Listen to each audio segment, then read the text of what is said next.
If you're planning a Disney World vacation for 5 or more people, then you seriously need to consider what kind of bed you're going to be sleeping on at your Disney hotel. If your group of 5 is 2 or fewer adults and at least one of the kids is really short, then you don't need to worry about this. But otherwise, the Disney hotel bed situation gets a little bit complicated, not to mention potentially uncomfortable, once you get past the standard 2-queen bed setup. The options we need to talk about are bunk beds, sleeper sofas, pull-down beds, and trundles. You'll encounter bunk beds if you stay in a cabin at Fort Wilderness Campground, which is one of the more affordable options for families with 5 or 6 people. Just be aware that when Disney's website says the cabin has capacity for 6 adults, what it really means is it has capacity for 4 adults, plus 2 people under 5'6", maybe more like 5'4", and at least one of them needs to be willing to crawl up to get to their bed. Far more common than bunk beds is our second category, sleeper sofas. Basically, every Disney room, suite, or villa that has capacity for 6 or more people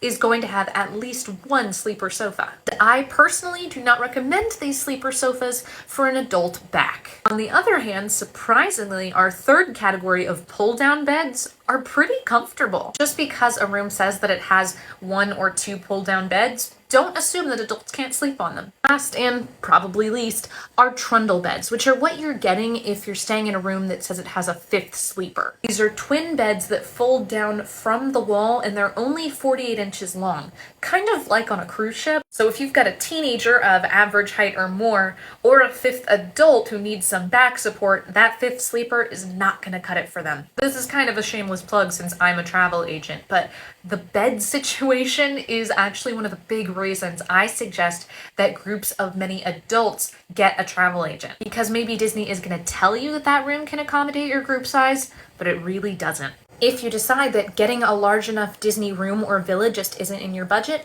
a travel agent is also going to be able to direct you to some of the best deals off of Disney property.